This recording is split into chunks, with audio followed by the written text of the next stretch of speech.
আর কেউ নয়, বরঞ্চ ক্ষমা তো সেই করতে পারে যার আব্বাকে তুমি মেরে দিয়েছো।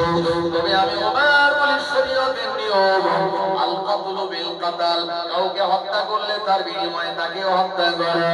আল্লাহর বান্দা, তাহলে শরীয়তের নিয়ম অনুযায়ী আমি তোমার রায় ঘোষণা করে দিলাম, তোমাকে ফাঁসির দড়িতে ঝুলতে হবে। যেমন অভিযোগ তারপরে সঙ্গে সঙ্গে বিচার। আর আমাদের দেশে দেখা গেল আমাদের সমাজে অপরাধ করার পরেও তার বিচার হয় না, সে একটা সময় ছাড় পেয়ে যায়। আমার ভাইয়েরা, ওমর ফারুক রাদিয়াল্লাহু আনহু বিচার করে দিলেন, তোমার মৃত্যুদণ্ড কার্যকর হয়ে গেল। যেহেতু আঙ্গুর বাগানের ছেলেরা দাবি করেছে তারা পার ব্যাপারে, এই সময় মানুষটা বললেন, বড় বড় জোরে নিবেদন করে বললেন, ও আমিরুল মুমিনিন, ও খলিফাতুল মুসলিমিন ওমর ইবনে খাত্তাব, হুজুর আপনি আমায় মৃত্যুদণ্ড দিয়ে দিলেন, অসুবিধা নেই, আমি আমার মরণের জন্য আমি রেডি আছি, তবে একটি আমার সুযোগ দিন, একটিবার আপনি আমায় সুযোগ দিন। আমার পিতা মা আমার ঘরে রয়েছে, আমার ছোট ছোট বাচ্চারা আমার ঘরে রয়েছে, আমার বিবি আমার ঘরে রয়েছে, আমি আমার আম্মা আমার স্ত্রী এবং সন্তানদের কাছ থেকে একটুখানি বিদায় নিয়ে জনমের মতো শেষবারের মতো আমি তাদের সঙ্গে দেখা করে আসতে চাই। আমার ভাইয়েরা, ওমর ফারুক রাদিয়াল্লাহু আনহু বললেন, তুমি মৃত্যুদণ্ড প্রাপ্ত একজন আসামি, যদি তোমাকে ছেড়ে দেওয়া হয় তুমি কিন্তু আর ফিরে আসবে না, তাই আমি ওমর তোমায় ছেড়ে দিতে পারি না। তবে হ্যাঁ, আমি তোমায় ছাড়তে পারি যদি তোমার পক্ষ থেকে তুমি কাউকে জিম্মাদারি রেখে যাও, আমি ওমর তোমায় ছেড়ে দিতে পারি। ওই মানুষটা যখন প্রিয় নবী সাহাবীদের দিকে লক্ষ্য করে বললেন, ও নবী সাহাবীরা, আমি একজন আল্লাহর বান্দা, আমি নবীর উম্মত, আমার উপরে ফাঁসি কার্যকর হয়ে গেল, কেউ আসো একটুখানি আমার হয়ে জিম্মাদারি নিয়ে অবস্থান করবে, এরপরে আমি আমার পরিবারের সঙ্গে দেখা করে আবার আমি চলে আসবো। আমার ভাইয়েরা, এই মানুষটা যখন নবী সাহাবীদের দিকে তাকিয়ে এমন কথা বলল, না না না, একজন সাহাবী তার জিম্মাদারি নিল না।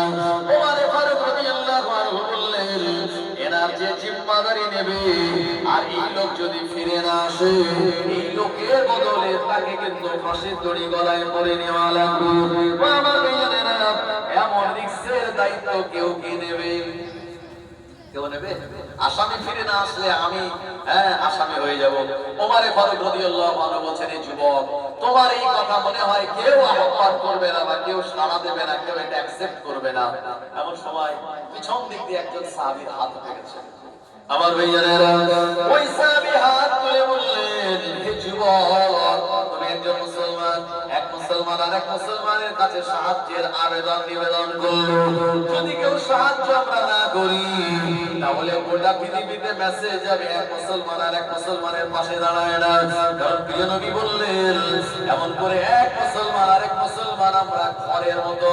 আমার ভাইয়েরা, সামনে যে ঘরটা রয়েছে অনেকগুলি হাজার হাজার ইট যাতে দিয়ে সাজানো হয়েছে, ওখান থেকে একটা ইট খুলে নিলে যেমন ঘরটা দুর্বল হয়ে যাবে, ওই ঘরে নিরাপত্তা থাকবে না, ওই জায়গা দিয়ে কেউ আপনার দেখতে পারে, কোনো কিছু চুরি করে নিতে পারে। আমার ভাইয়েরা, ওই বাড়ি নিরাপত্তা সব বিঘ্নিত হয়ে যায়। তাহলে পুরো ঘর, এই ঘরের একটা ইটের দাম অনেক। আর আমরা সবাই মুসলমান, আমরা বললাম সবাই ইটের মতো, আর ইসলাম হলো ঘরের মতো, আমাদের সবাইকে নিয়ে ইসলাম। আমার ভাইয়েরা, এ কারণে একজন মুসলমান যদি বিপদে পড়ে আমাদের দায়িত্ব হলো তাদের পাশে দাঁড়ানো, তার কাছে সাহায্যের আপনার জন্য এগিয়ে যাওয়া।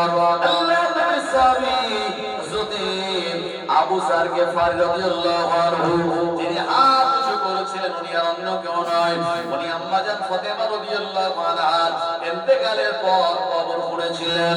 ওই সাহাবীর নাম হলো হযরত আবু যার গিফারী।